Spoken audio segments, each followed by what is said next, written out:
Recently, I joined a music jam to write a racing track for a hypothetical Mario Kart game. Now we all love the Mario Kart 8 soundtrack for its jazzy and upbeat nature, and I can't wait to see what kind of theme we get for our task. Prison escape. Yeah, okay, we're kinda cooked. A prison is the least let's go vibe you can get out of a Mario Kart game, and I have 2 weeks to write this. I think we might be able to write something absolutely banger. So let's go ahead and get started with the...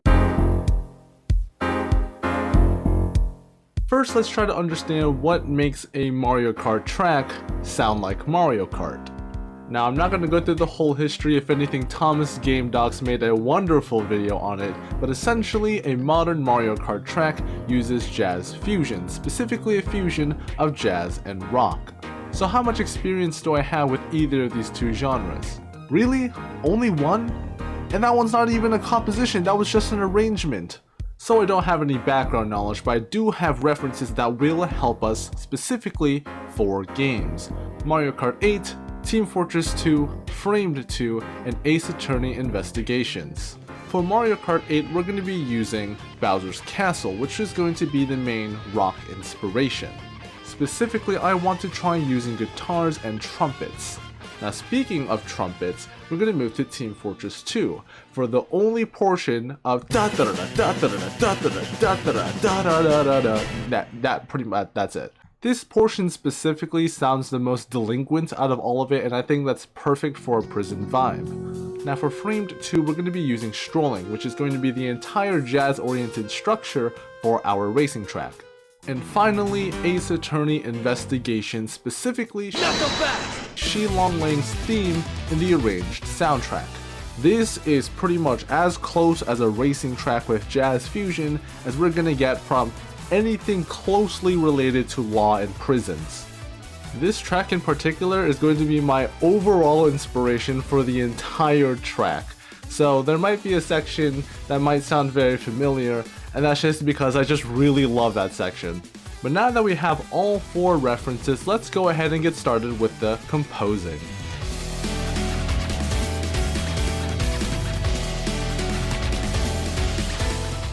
As you can see, we are writing this in MuseScore because I think it would be funny to try and write this in notation, and also it's the only option I have, so we're going to stick with MuseScore. So to have a nice jazzy foundation, I think the best thing to work on first is the bass and the drums. Now normally I would work on the melody first, but because we're doing something jazzy, I think the best way to have jazz first is to have something funky underneath. So let's go ahead and add a bass guitar and let's work out that rhythm. I really want a slap bass for this particular piece, but essentially this is what it sounds like.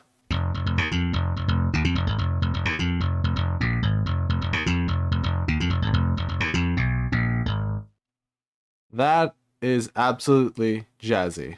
Okay, so this is what we have so far. I split it up the drum kit into 3 separate parts because the way that MuseScore does it, we only have a voice 1, which is this, and voice 2, which is another color. And because we're using more different types of instruments for the drums, it's pretty much impossible to fit everything into one staff. And also this is much easier to write. And here, of course, we have the guitar here that gives us a higher tone and a bass to flesh out this slap bass. So let's hear it all together right now.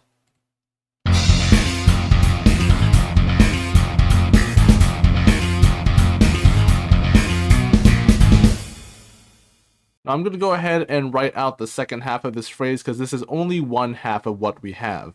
Okay, so we have this full thing written out for the foundation, but of course we need something that accompanies this. This is kind of boring on its own. So this is where the trumpets come into play. We're going to go ahead and add trumpets, but we're also going to add a organ, which is going to be able to be accessed through the piano. We're going to have this follow the trumpet, but add a little bit more color by adding chords rather than just single notes. Just for reference, this is what it sounds like on its own.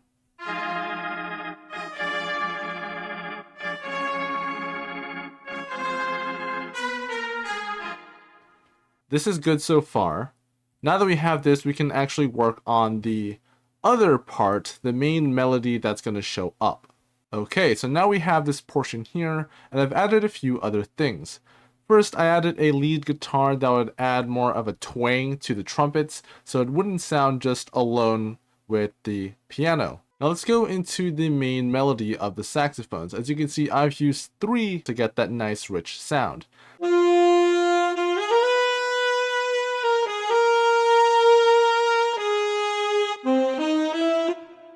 Now here I've also added another set of trumpets that kind of go along with the saxophones as well. Combine them together, it sounds like this.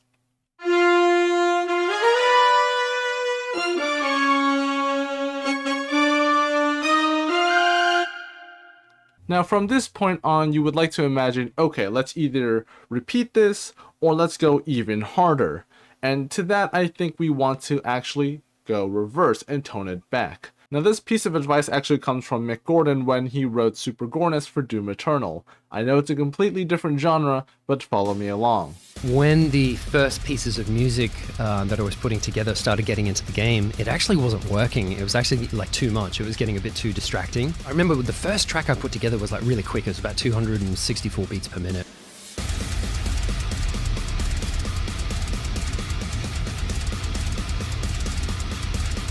And when we put that into the game in a really challenging level, the music was actually just getting annoying. And so everybody was like, it's not working, we've got to try something else. And that's why a lot more of the music in Doom Eternal is sort of slower groove-based stuff. So that way they could process all the information of the game that they needed without this crazy music kind of trying to get in their way.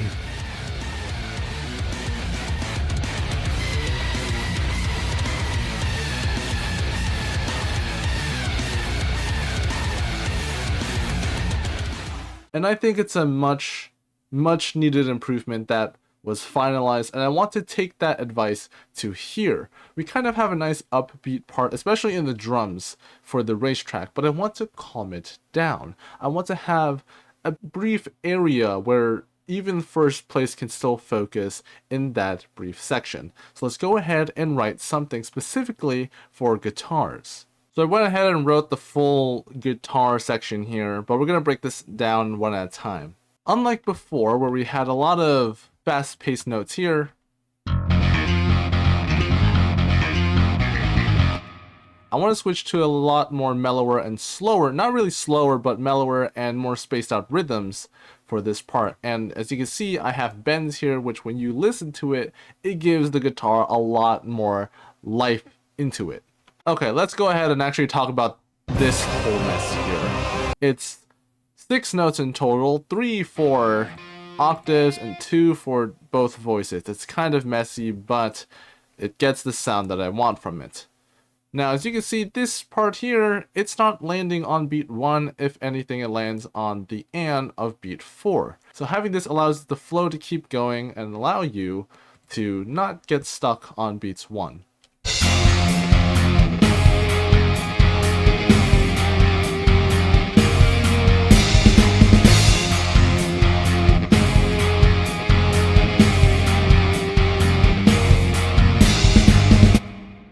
Great. And following the next portion here, I'm taking it even slower. From here, I want to cut that head nodding to half of that time. And the way we're going to do it is specifically having the snares hitting on beats 3. Now, normally this kind of breaks the conventions of clapping on beats 2 and 4, but this will feel like 1, 2, 3, 4. These being the new 2 and 4 with 2 beats. So this still works really well. So this is what it sounds like all together.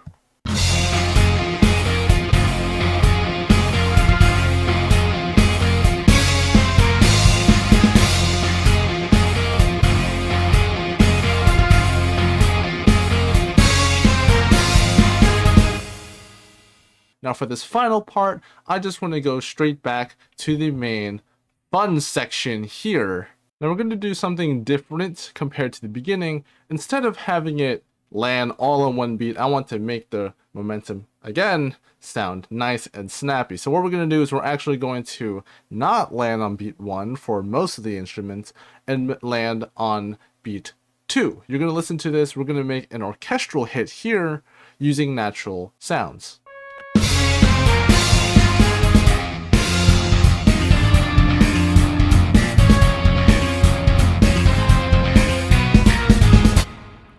Now this portion is pretty much identical to the earlier part. We don't have the sax because that will take way too long to finish. But instead we've opted for a switch to lap 3. And to make it sound more suspenseful, we're going to add a little. That accidental is going to save us here as we listen here.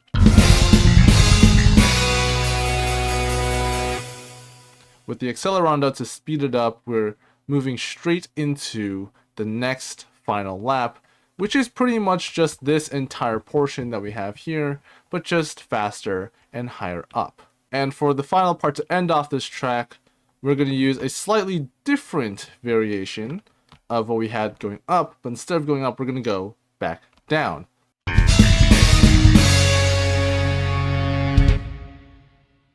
Great. And that is the entire Mario Kart track that I wrote for a prison escape.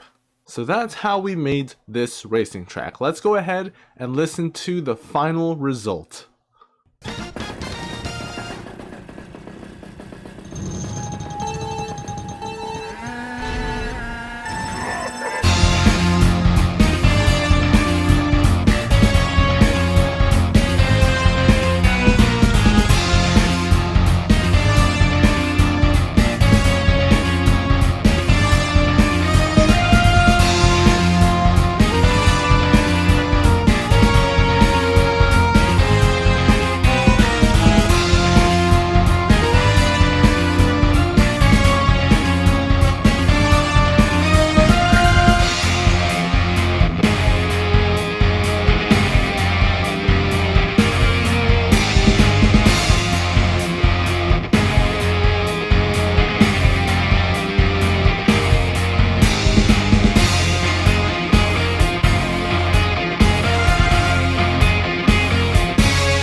This was the first time I've worked on a music jam, but not only alone, but with the whole community.